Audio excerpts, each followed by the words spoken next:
시청자 여러분 안녕하십니까? 뉴스 더 개벽입니다. 한 주간 세계 곳곳에서 발생한 지구촌 개벽 소식 전해드립니다. 우주는 138억 년 전 빅뱅이라는 큰 폭발로 시작됐다는 것이 일반적인 상식입니다. 이때 물질과 물질의 짝인 반물질이 똑같이 생성됩니다. 이론적으로는 이 둘이 서로 만나면 에너지만 남긴 채 사라지는 쌍소멸을 일으킵니다. 이 이론을 근거로 빅뱅 이후 우주는 텅 비어야 함에도 오늘날 행성과 생명체가 우주에 존재한다는 사실은 초기 우주에서 물질 쪽으로 균형이 기울었음을 시사합니다. 이 물질과 반물질의 비대칭의 실마리를 찾고자 24개국 1,800명이 넘는 과학자들이 협력해 LHC-b 실험을 수행했습니다. 연구진은 세계 최대 입자 가속 장치인 LHC에서 양성자를 엄청 빠르게 충돌시켜 아주 짧은 순간 빅뱅 직후의 상태를 만들어냈습니다. 그리고 그 안에서 생긴 아주 무거운 입자, 람다-B 바리온을 자세히 들여다봤습니다. 그 결과 이 입자가 반물질과 완전히 똑같이 행동하지 않는다는 사실을 밝혀냈습니다. 둘이 붕괴되는 방식이 약간 달랐고 물질과 반물질 간의 평균 2.45%의 비대칭성이 나타났습니다. 이런 현상을 과학에선 CP 위반이라고 부릅니다. 이 CP 위반은 물질과 반물질이 거울에 비친 것처럼 행동하지 않는다는 뜻입니다. 과거에도 몇 번 비슷한 현상이 발견된 적이 있지만 모두 수명이 짧거나 우주에 흔하지 않은 입자들에서만 나타났습니다. 하지만 이번 실험은 세계 주요 입자 중 하나인 바리온에서 이런 차이를 처음으로 관측한 건데요. 또 하나 흥미로운 점은 이 입자가 붕괴하면서 나온 뮤온이라는 입자 덕분에 과학자들이 그 차이를 더 뚜렷하게 볼 수 있었다는 겁니다. 뮤온은 전자의 친척 같은 입자지만 훨씬 무겁고 흔적이 선명하게 남기 때문에 실험에서 유용하게 쓰입니다. 일부 과학자들은 이 실험이 암흑물질이라는 미스터리에도 연결될 수 있다고 말합니다. 암흑물질은 우리 눈에는 안 보이지만 우주의 대부분을 이루고 있는 정체불명의 물질입니다. 물질과 반물질이 갈라져 나온 그 순간 암흑물질도 함께 만들어졌을 수 있다는 이론이 있습니다. 이번 실험이 그것을 뒷받침할 가능성이 제기된 건데요. 다만 이번 실험 결과는 아직까지 기존의 이론 범위 안에서 예측 가능한 결과이기 때문에 과학자들은 중성미자를 조사 중입니다. 이 중성미자는 서로 다른 세 가지 종류인 전자형, 뮤온형, 타우형으로 변환되는 진동 현상을 일으키며 CP 대칭을 깨트릴 가능성이 있다고 합니다. 만약 중성미자에서도 비대칭성이 확인된다면 물질과 암흑물질의 기원을 동시에 설명하는 물리학의 새로운 문이 열릴 수 있습니다. 2025년 7월 23일 KAI 커뮤니티 서밋 2025가 서울 국회도서관 대강당에서 성황리에 개최됐습니다. 자발적 커뮤니티의 힘으로 기술을 창조하며 글로벌 AI 혁신을 선도하다를 주제로 열린 이번 행사는 한국 인공지능 생태계의 현황과 미래 전략을 조망하는 자리였습니다. 이날 기조연설에 나선 김경만 과학기술정보통신부 인공지능 기반 정책관은 이재명 정부 출범 이후 AI 정책도 정비되고 있다며 현재 발표된 정책 역시 새 정부의 기조와 궤를 같이 한다고 밝혔습니다. 그는 최근 중국 딥시크의 초고속 성장세를 언급하며 효율적인 AI 모델 개발이라는 새로운 패러다임이 한국의 기회가 될 수 있다고 진단했습니다. 하지만 한국의 AI 기술 수준에 대해선 세계 상위권이긴 하나 미국을 100으로 보면 우리는 30 수준이라며 격차를 인정했습니다. 김 정책관은 이를 극복하기 위한 핵심 전략으로 소버린 AI 생태계 구축을 강조했습니다. 소버린 AI는 해외 의존 없이 자체 기술과 인프라로 운영되는 독립형 AI 시스템을 의미합니다.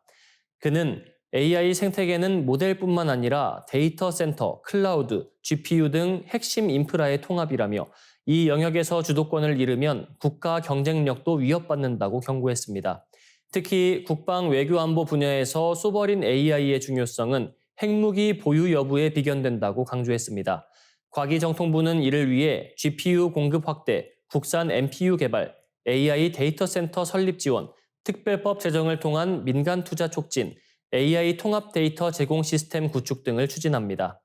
특히 엔비디아의 최신 GPU H200을 1만 장 이상 확보할 계획이며 이번 추경에서 AI 예산 2조 원을 배정받았습니다. 또한 AI 핵심 인재 양성을 위한 실질적 지원도 병행됩니다.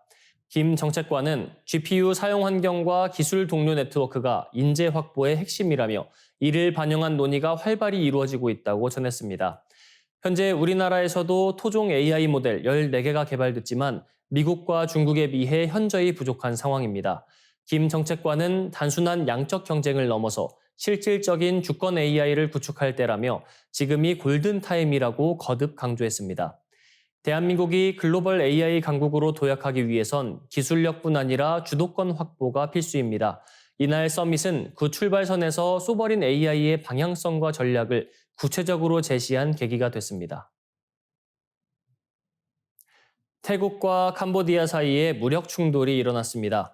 이번 사태는 단순한 국경 충돌이 아니라 천년을 이어온 역사적 악연과 민족 감정, 정치적 위기와 국제 정세가 복합적으로 얽힌 폭발입니다. 양국의 갈등은 13세기부터 시작됐습니다. 당시 인도차이나를 지배하던 캄보디아의 전신 크메르 제국에 타이족이 남하해 태국의 전신인 수코타이와 아유타야 왕국을 세웠고 15세기에 이르러 아유타야군이 크메르의 수도 앙코르를 함락시켰습니다. 이후 캄보디아는 태국과 베트남 사이에 끼어 수백 년간 영토를 잠식당하는 샌드위치 국가로 전락했습니다. 이 두 국가의 갈등의 상징, 바로 프레아 비이어르 사원입니다. 크메르 제국이 지은 힌두교 사원이지만 접근로는 태국 영토에 위치해 있습니다. 1962년 국제사법재판소는 사원 자체를 캄보디아 소유로 판결했지만 주변 4.6제곱킬로미터 부지의 귀속은 여전히 분쟁 대상입니다. 이번 7월 24일 충돌도 그 연장선상에 있습니다. 양측 간 총격으로 민간인을 포함한 사망자가 발생했고 주민 수만 명이 대피했습니다. 태국과 캄보디아는 서로를 도발 주체로 지목하며 긴장을 고조시키고 있습니다. 그 배경엔 민족 감정과 정치적 이해관계가 도사리고 있습니다. 지난 2월 태국군이 분쟁 지역에서 캄보디아인들의 국가 재창을 제지하며 민감한 감정을 건드렸고 5월엔 총격전으로 캄보디아군 사망자가 발생했습니다. 관계를 급속히 냉각시킨 결정적 사건은 6월 유출된 양국 지도자의 통화 녹음입니다. 패통탄 태국 총리는 통화에서 훈센 캄보디아 전 총리를 삼촌이라 부르며 자국의 군 수뇌부를 비난했습니다.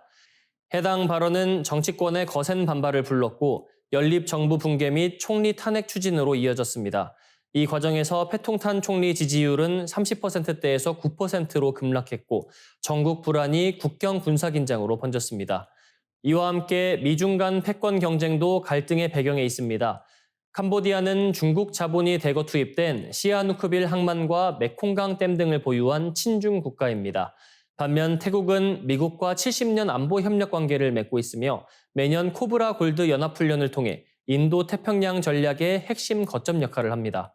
양국의 역사적 트라우마와 정치적 위기, 그리고 국제 세력의 이해가 중첩된 이번 사태는 단기 해결이 어려운 복합적 분쟁으로 분석됩니다. 7월 한 달 동안 아시아와 북미, 시베리아를 강타한 기록적 폭우의 배경에 대기 공명 현상이 있었던 것으로 분석됐습니다. 미국 기후과학자들은 이 현상이 기후위기 시대의 새로운 재난 양상으로 주목받고 있다고 밝혔습니다. 이 대기 공명이란 대기 중에 외부 에너지가 유입되면서 특정 파장이 증폭되고 이로 인해 수증기가 한꺼번에 비로 변해 집중호우를 유발하는 현상입니다. 이 같은 현상은 특히 지구온난화로 인해 더욱 자주, 더욱 강하게 나타날 수 있다는 우려가 커지고 있습니다. 지난 7월 중국에선 2,500만 명이 폭우 피해를 입었고 파키스탄에선 90여 명이 목숨을 잃었습니다. 한겨울에도 영하 50도까지 떨어지는 시베리아 오이мя콘 지역마저도 물에 잠겼습니다. 미국 텍사스에선 1000년 만에 최대 폭우가 쏟아졌고 이로 인해 135명이 사망했습니다. 평소 여름철 강수량이 60에서 100mm에 불과한 텍사스 지역에 3시간 만에 250mm 이상의 비가 쏟아졌습니다. 미국 펜실베니아대 마이클만 교수는 지구 대기 상층부에서 특정 진동 주파수의 공명이 일어나 진폭이 증폭되는 현상이 수주간 지속됐다며 이로 인해 집중호우가 폭발적으로 증가했다고 밝혔습니다. 그는 20세기 중반 이후 이러한 공명 패턴이 여름철에만 3배 이상 늘었다고 설명했습니다. UCLA 기후연구소는 지구 온도가 1도 상승할 때마다 대기로 방출되는 수분량이 약 7% 증가한다고 분석했습니다. 이에 따라 지표면은 극심한 가뭄과 폭염을 겪는 반면 대기에는 수증기가 과잉 축적돼 있다가 폭우로 쏟아지는 기후 채찍질 현상이 강화되고 있습니다.